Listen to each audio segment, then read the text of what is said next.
Welcome to the first in a series of 4 sessions which make up the Hong Kong Visa Application Roadmap series, the step-by-step guide to making any kind of Hong Kong visa application and used in conjunction with the extensive free resources contained in the Hong Kong Visa Handbook. My name is Stephen Barnes, co-founder of the Hong Kong Visa Centre. For our session today, we will go through how best to assess your circumstances as you think about making a Hong Kong visa application, looking particularly at your current immigration status in Hong Kong, the visa type you should be applying for, sponsorship of your application, and which method of applying you might think about adopting in your current situation. As we work our way through the various sections on the roadmap, I'll often refer you to the specific resources contained in the Hong Kong Visa Handbook, which discuss in considerable detail the factors which you need to take into consideration in relation to the visa type that you're actually applying for. Each section will refer to different resources, so the handbook and the roadmap work together hand in hand. So, let's get started on assessment. At the top of page 2 in the roadmap, you'll find the section tabbed in blue called Assess. This contains 8 sections for consideration, and we're going to discuss each separately now. Current visa status.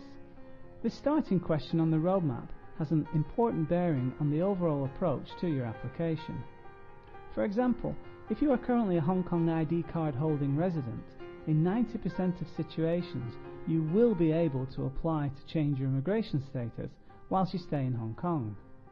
However, if you are an intending resident, the situation is a little bit more problematic, with certain pros and cons as to whether you should come to Hong Kong first as a visitor and file your application while you're physically in Hong Kong, or, in the alternative, progress your application from outside of Hong Kong, seeking the correct visa approval before you ever arrive.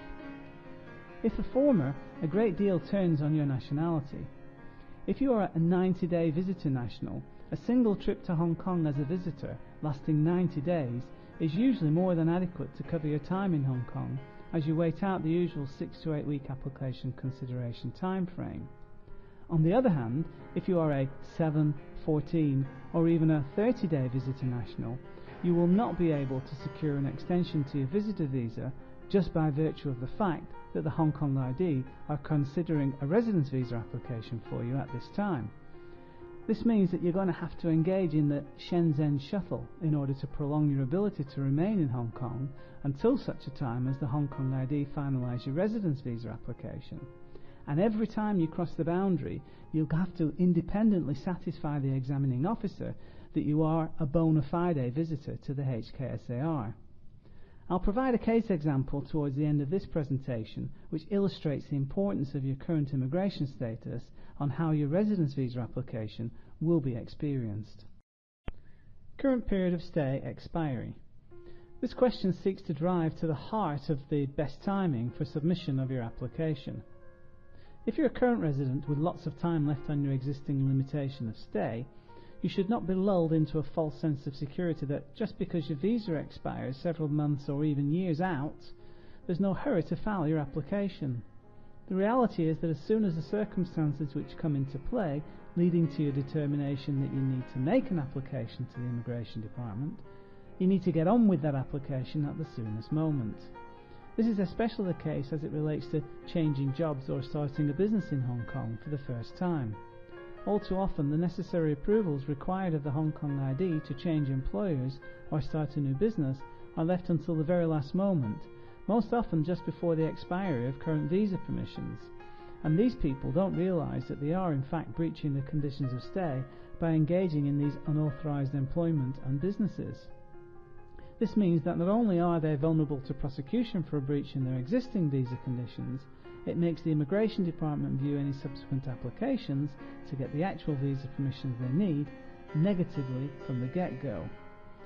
If you're a non-resident, the question is a lot easier to answer, for, as we've just discussed, the Immigration Department will not give you any benefit in relation to your visitor status resulting from the actuality of you having a residence visa application under consideration by them. But the general principle holds true. File your application at the earliest possible moment, anticipating a shorter time to case finalisation and reducing the time where you might be tempted to breach your conditions of stay in Hong Kong as a visitor by engaging in activities which require the permissions contained in the visa for which you're actually applying. Family arrangements. Hong Kong makes it very easy for family members to accompany their principal visa holding dependents to Hong Kong, and in fact afford family adult dependent visa holders the right to work or join in a business with very little fuss after their visa approvals have been granted. Permanent residents have greater visa privileges in relation to their dependents, but the general rule is that a family member will be able to secure a dependent visa if they are a spouse or an unmarried child under the age of 18. Unfortunately, de facto spouses and same-sex partners are not eligible for dependent visas, so they need to undergo a separate process seeking prolonged visitor visa permissions instead. So, where there is a marriage and dependent children under 18 accompanying the principal visa applicant, the main challenge is to show that the family will have a roof over their head and are able to put food on the table without the need to rely on the resources of the government. Applications can be lodged together or separately, both inside and outside of Hong Kong, but again, note our earlier discussions in relation to your nationality and the amount of time you receive each time you come to Hong Kong as a visitor. Prior immigration record in Hong Kong. At this point in the case assessment exercise, thought should be given to your status as an applicant before the Hong Kong Immigration Department. For example, if you've never made an application to the department previously, in a sense you're virgin turf, and as such you have an opportunity to make a very good first impression, not only with the quality of your documentation and your general case preparations, but also how efficiently you deal with the requisitions of the immigration department while your case is under active consideration. In essence, you can help yourself by helping them. On the other hand, if you have made an application to the Hong Kong ID previously, they have a file on you, and thus, in many respects, the script is pretty much written as to your background, personal circumstances, and all manner of other determinations about who you are and what your rationale for being in Hong Kong has been in the past. Consequently, in assessing the approach to your next application, consideration must be given as to what the Immigration Department already know about you and how you might best factor this into your argument and covering supporting representations this time around. Another key consideration is that the nature of your prior dealings with the Hong Kong ID. Have you been denied a visa previously? Have you been caught breaching your conditions of stay before? Could your record of prior dealings with the Immigration Department be construed as generally positive, negative, or indeed non-existent? The Director of Immigration undertakes his duties with a broad discretion availed to him under the provisions of the Immigration Ordinance. The officers which work for him are well paid, wholly professional, service-oriented, and do an amazing job. It's a good faith environment across the board, and you should appreciate this as you make yourself ready for your dealings with the Hong Kong ID. Rationale for wanting to stay in Hong Kong. Under Hong Kong immigration law, with the particular exception of the Quality Migrant Admission Scheme, there are no pro forma visa classes. What this means is that the Hong Kong ID issue visas to foreign nationals predicated on their rationale for taking up residence in Hong Kong. For example, people coming to study get student visas, people coming to work, employment visas, those coming to establish or join in a business get an investment visa. It's only the QMAS program which provides a come because of who you are visa permission, and so consequently the visa you get delimits what you're allowed to do. In this regard then, each visa type has a specific approvability test which must be addressed. For example, if you're coming for employment, you must possess special skills, knowledge and experience of value to and not readily available in Hong Kong. Or, if you wish to join in a business, you must be in a position to make a substantial contribution to the economy of Hong Kong. In the case of accompanying family members, interestingly enough, the dependent visa which is issued is subject to proof of dependency, which effectively means that you have to show that the family will get a roof over its head and will be able to have food on its table. But as soon as the visa is granted, the holder can undertake any kind of activity in Hong Kong without any further reference to the Hong Kong ID, a great visa status to have. Specific details in respect of the rationale and visa types applicable can be found in the Prepare Your Case and visa information sections of the Hong Kong Visa Handbook. Sponsorship of your application. The question of sponsorship is tied directly to the visa type you're applying for. Some visa types and classes of immigration status call for a sponsor and others do not. Although all applications certainly benefit from having local supporters who can testify to the positive benefits for Hong Kong if a specified foreign national is granted permission to take up residence here. As is the case in most things, references always help. At its base level, sponsorship of an application means that the Hong Kong ID can have the cost of repatriating or removing a foreign national from Hong Kong reimbursed by the sponsor in the event that anything goes wrong with the residency for any reason.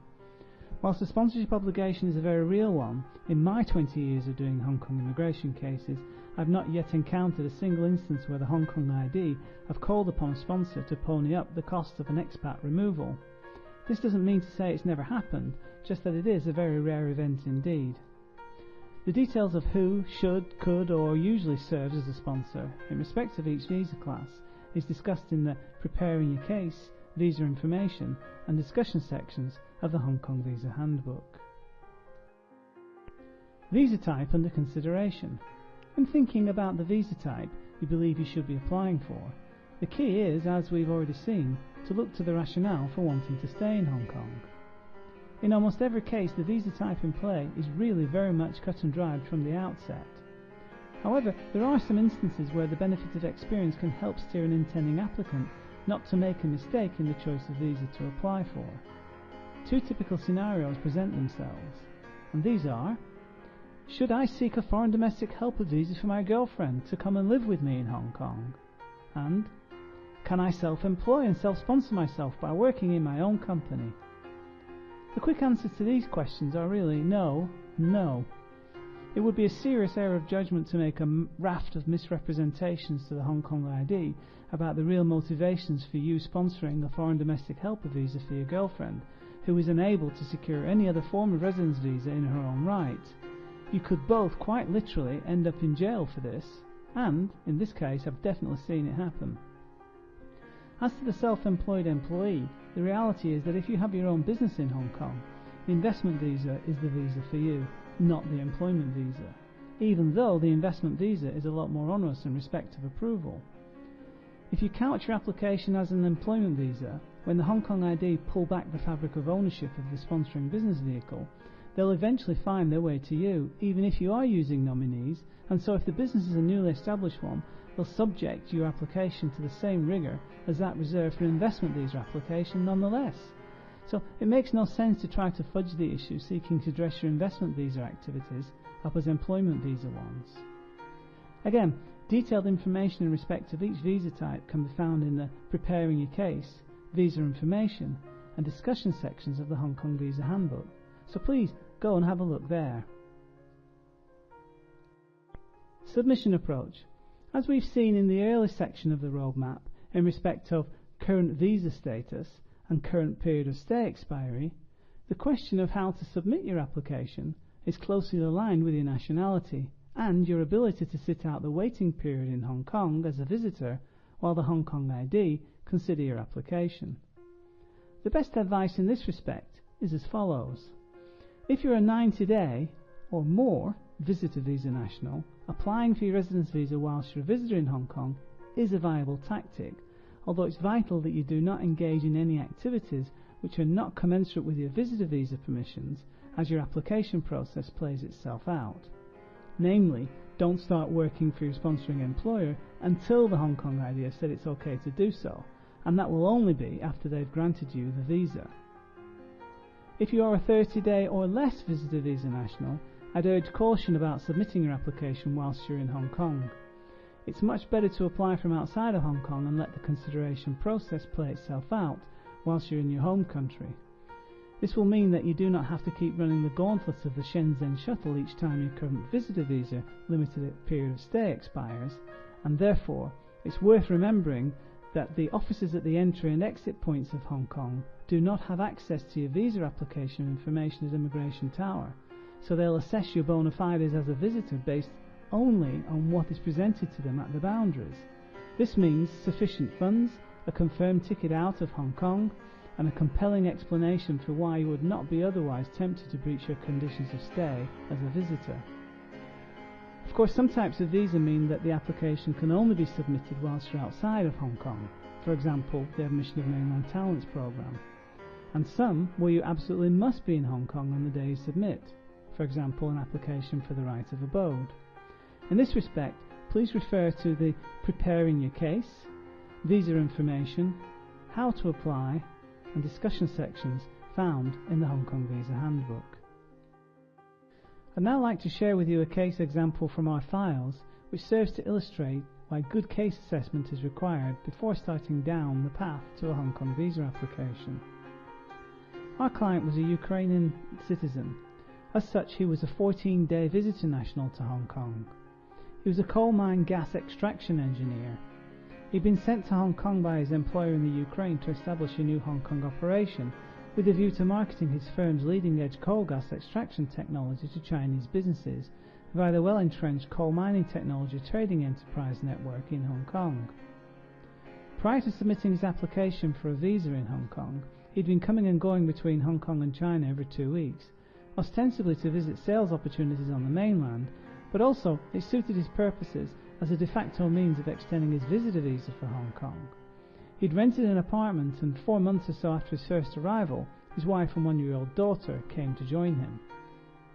Some 6 months after his first arrival, he submitted an application for an investment visa, even though he was an out-and-out employee and was not a shareholder in the Hong Kong company they established on behalf of his Ukrainian employer. As part of the application, he sought dependent visas for both his wife and daughter.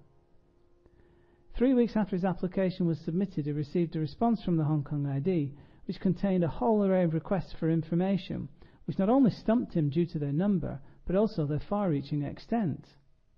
At this point, our client realised he was in over his head, and he asked us to take over the applications for him. The first problem we encountered was that he'd submitted an application for the wrong type of visa. Our client had misunderstood the application forms, believing that because his company was newly established in Hong Kong, he needed to submit an application for an investment visa. While it's true that the Hong Kong ID apply elements of the investment visa approvability test to a wholly new company situation, such as in this case, the fact of the matter was that our client was actually an intercompany transferee employment visa applicant, not an investment visa applicant, so he'd used the wrong forms. This meant that the first thing we had to do was to formally withdraw his first application and then go about preparing to submit an employment visa application entirely from scratch again. Normally this would not have presented itself of being too much of an issue, but our client's problem was that he was a 14-day visitor visa national, which meant that him and his young family would have to embark on the Shenzhen shuttle several times more before he could expect his employment visa to be approved. And as he already had a passport full of 14-day visa entries to Hong Kong, it was getting hairier for him each time he ran the gauntlet of the department as he made his re-entries to Hong Kong. In short, he was desperate to get his new visa approved to put this aspect of his Hong Kong immigration experience to bed once and for all. In an effort to relieve some of this pressure on him and his family, we made an application at Immigration Tower to try to secure lengthy extensions to their visitor visas pending the final outcome of their new principal visa applications. We always knew that the officer receiving those requests would have the discretion to say yay or nay, and indeed he said nay to us twice. The logic was that our client had effectively been toing and froing between Hong Kong and China for several months, and that he should have made his application according to the rules, namely whilst he was outside of Hong Kong, back in Ukraine. Consequently, our client had inadvertently earned himself a negative prior record with the Hong Kong ID by virtue of his activities prior to him instructing us, and there was little we could do to help him undo this poor profile. As it happened, our client had to undertake the Shenzhen shuttle twice more before his case was finalised, each time taking his young family with him. Not an especially pleasant state of affairs, but it all turned out to the good in the end, as we were able to get all the family visas approved some 7 weeks after we first received our instructions. This case example really does serve to illustrate why it's important to consider the visa situation right at the outset of your plans for Hong Kong, and also to undergo a comprehensive assessment of your circumstances surrounding your activities and also your application. That is, plan early and plan well. So, that concludes part 1 of the 4-part series on the Hong Kong visa application roadmap. Please remember, if you have any questions relating to your applications, simply go to our blog, write them up on a no-name basis, and we'll endeavour to give you a podcast answer via our blog within 48 hours, all part of the service and completely free of charge to members of our mailing list. You will receive the second of our emails with part 2 of the visa application roadmap tomorrow. You have more than enough to be thinking about for one day. Next time we'll be looking at case preparation, drilling down on the challenges presented by the various approvability tests, the way to be thinking about constructing your case arguments where required, and how to go about making a SWOT analysis of your case situation, all dovetailing, of course, with the substantial free resources contained in the Hong Kong Visa Handbook. Until then, I shall bid you farewell. Talk to you tomorrow.